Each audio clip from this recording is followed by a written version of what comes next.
Morning everybody, thought I'd hop on. Welcome to Latte with Lynda, morning edition. Not too early. I did not do the 5:30 a.m. workout today. I had a change of schedule. I went on at 6 a.m. because tonight I'm going to be practicing with Gaby, who is my Inferno hot Pilates teacher, the wonderful woman who created the whole system. So she is in London. She's been doing the teacher training in Brighton, which is where I did my training 5 years ago. So 5 years ago, I did my Inferno hot Pilates training, just looking to see whether I can pop an emoji in and celebrate. So that's why there was a change this morning. So we did 7 minutes at 6 a.m. All done. Videos up on YouTube. You can find me on Facebook. And what else? It's time coded on YouTube. So there's a number of things I wanted to talk about today. First of all, the questions that you are asking about the Inferno, the 7 minutes.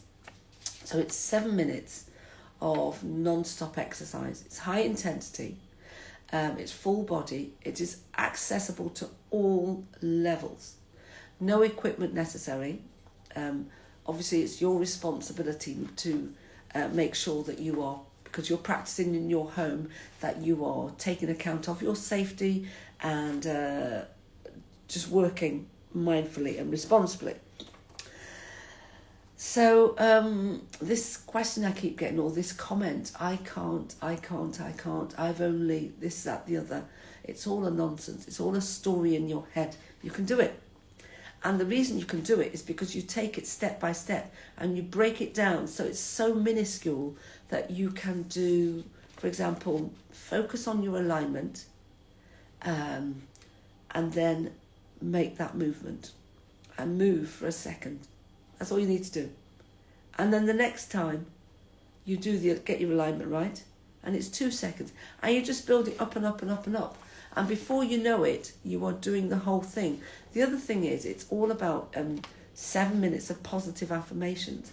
So we are motivating ourselves and only speaking positively and kindly and nicely to ourselves in those 7 minutes. Yes, we can speak. We can do all of this for the rest of the day, but this is where it's absolutely concentrated and with intent.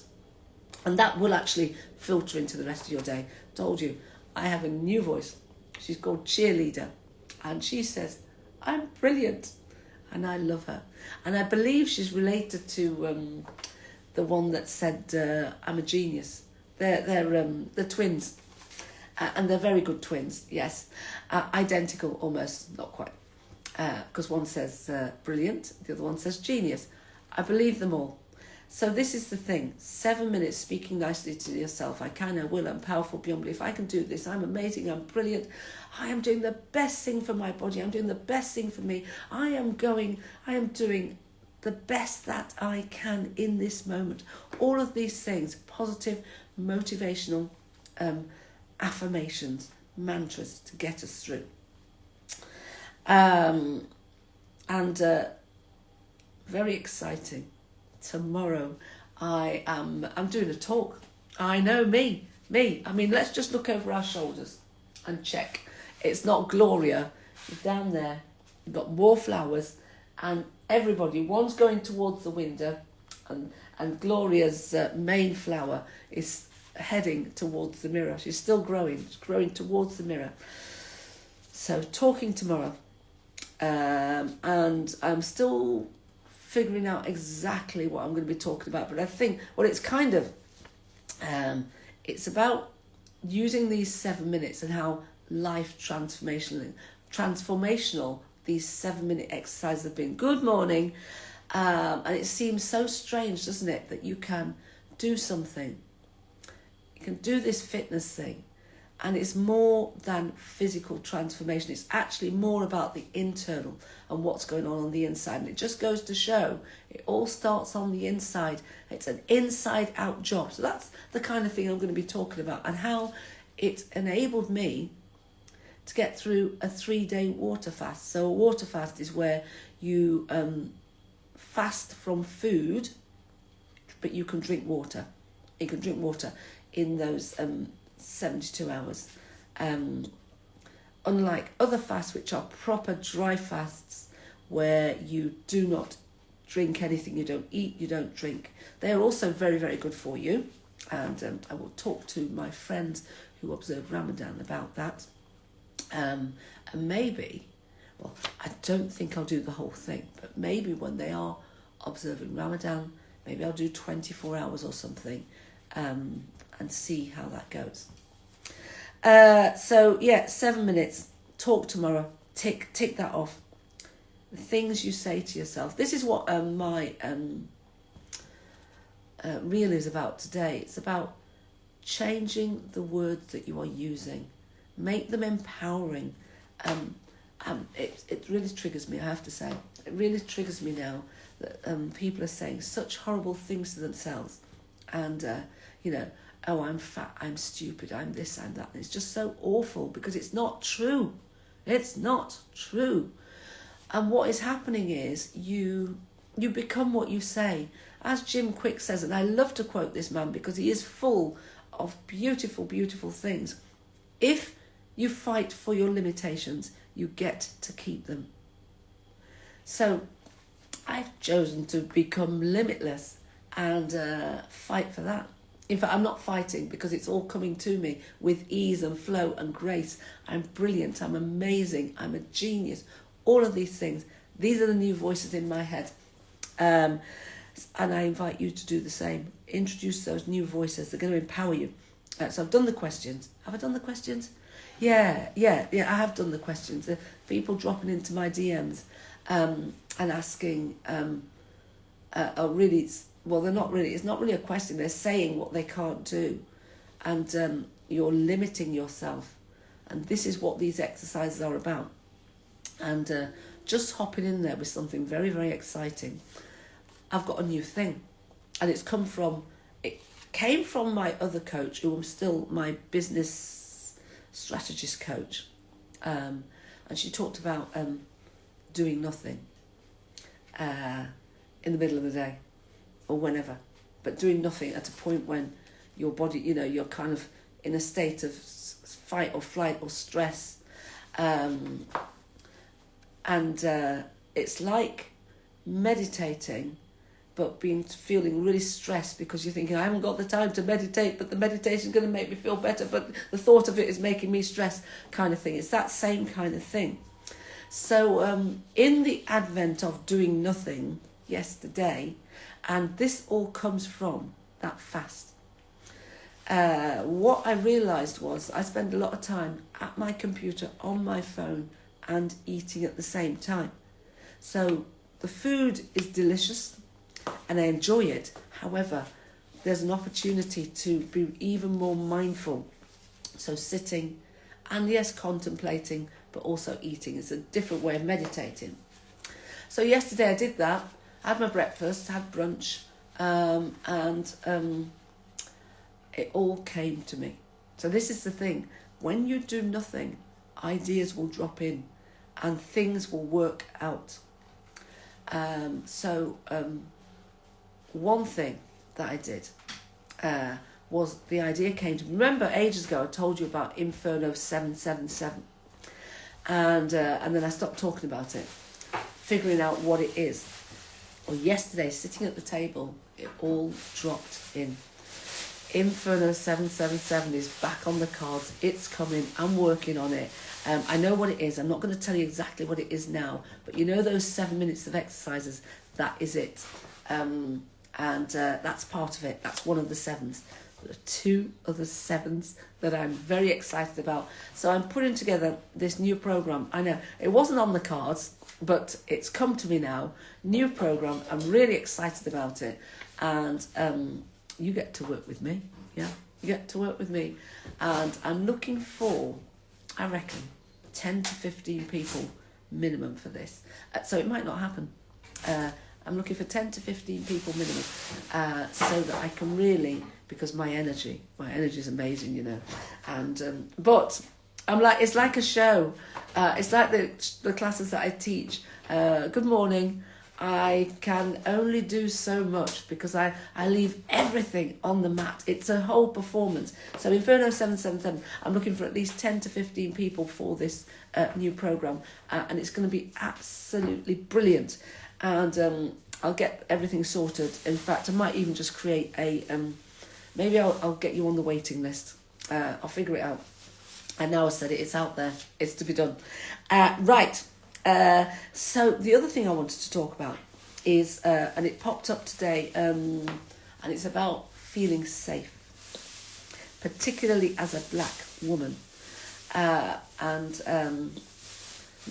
the thing I realised, when I did the fast, I also did some training. The coffee's plunged, gonna pour it. Time for coffee. I also did a training with my new coach, mentor. And it's all about inner work. It's very much about the inner work. The inside will translate outside. And so two things came up. First of all, a beautiful, beautiful session about being safe.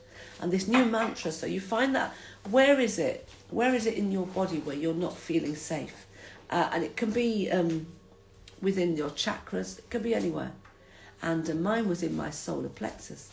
And so coach said, just tap there and then say, I am safe to feel safe. I am safe to feel safe. So these are different strategies for getting you out of fight or flight. Now the thing is, what I realised in all of this was two things. Not feeling safe and being in fight or flight. I arrived in fight or flight and I never came down. So therefore I don't feel like I'm in my body. So this is what I'm working on. So with the safety thing, I'm going to tell you a story actually, and this is where it came from. So we were doing this week when I was doing the fasting, so I did all of these great activation sessions with these amazing coaches and yoga teachers and just spiritual, beautiful, beautiful, beautiful people. Thank you, universe, and more, please. I say that. Arigato in, arigato out. And one of the sessions, it was going through all of the chakras. And then it was, what are you hearing? What are you sensing? What's the message that you're getting? And then it got to my solar plexus and a memory was triggered. The dishwasher hasn't been emptied. And there was, I know, I've got to have eyes and ears everywhere, everybody. So I was at school and I was in the queue. And the queue to we'd done this exercise and it was maths, and I was second guessing myself. I mean, the lesson there, and I learn it now, is just go with the first answer, because my new mantra is every decision I make is the right one. It doesn't matter if it's wrong. You learn. And so I know that now, but I was only about 9 or 10 years old, less the little girl, and really second guessing, not knowing. And so I had the answer right, but I changed it, and I changed it back and forth. Anyway, I'm in the queue and I hear the teacher say that the very first answer that I said was the right one, so I changed it back on my page. I got to the front of the queue to have my work mark, and the teacher took her hand and she went, "Do not change your answer, you are cheating," literally. I was absolutely humiliated. I was crushed.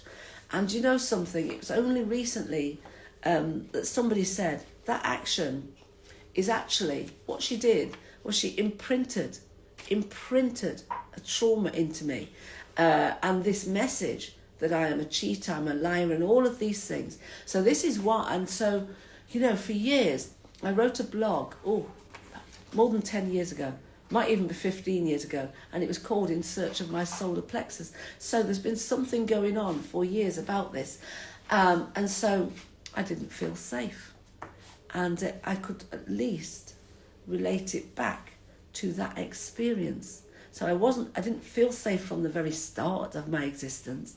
And then to have it reinforced by this act and this action. I'm not sure why I'm telling you this. It's all about being safe. Off on a tangent. But yeah, so just be mindful what you are saying to yourself, but also what you're saying to other people, especially children, and how you are behaving and what you are doing. If you're jabbing them and then saying horrible things to humiliate them or tell them off, just be mindful of the impact of that action. Right, Soul Tribe. Yeah, I know, it's deep today, but it had to be said because we're not feeling safe, some of us, and you need to know. Right, so these are not really getting a proper shuffle, and these are not my favourite cards. The letting go cards, I don't know where they are.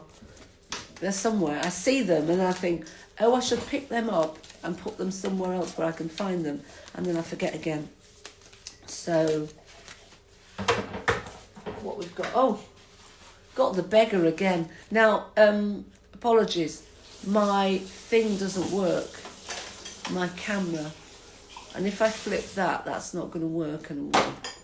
The beggar, it's back to front, I'm afraid.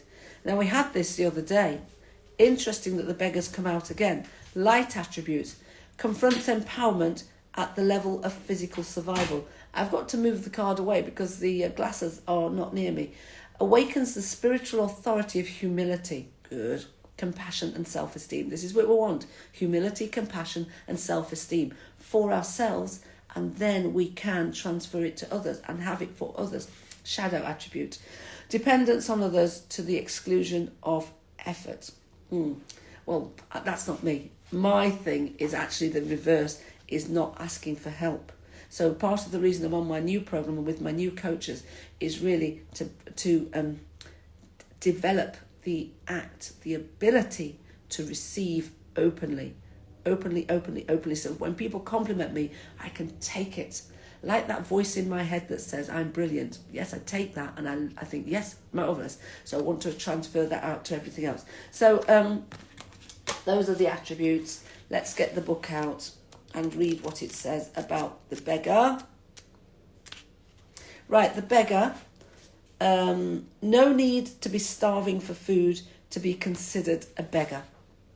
May beg for attention, love, authority, and material objects. Represents a symbolic test that compels you to confront self-empowerment. Shadow beggar manifests as chronic dependence, lack of belief in your own abilities. Look for a lifelong pattern of learning about the nature of generosity, compassion, and self-esteem. Do you know when you read words and they don't go through? Because my mind went elsewhere. Look for a lifelong pattern of learning about nature of generosity, compassion, and so of learning about it. I don't know. If you know what that is about, let me know. I will put it in my comments. In my comments, not in my comments, in my stories. So thank you everybody for joining me. Thank you. Soul Tribe, that's it from me. Coffee time. I see you, I hear you, I feel you, I get you, I've got you, I love you. Have a wonderful day. Check the link in my bio because you know I'm doing all kinds of things and I've barely told you the surface level of what's going on. So talking tomorrow, Piccadilly's Waterstones, London. See you there. Bye. 11:30 a.m. Bye.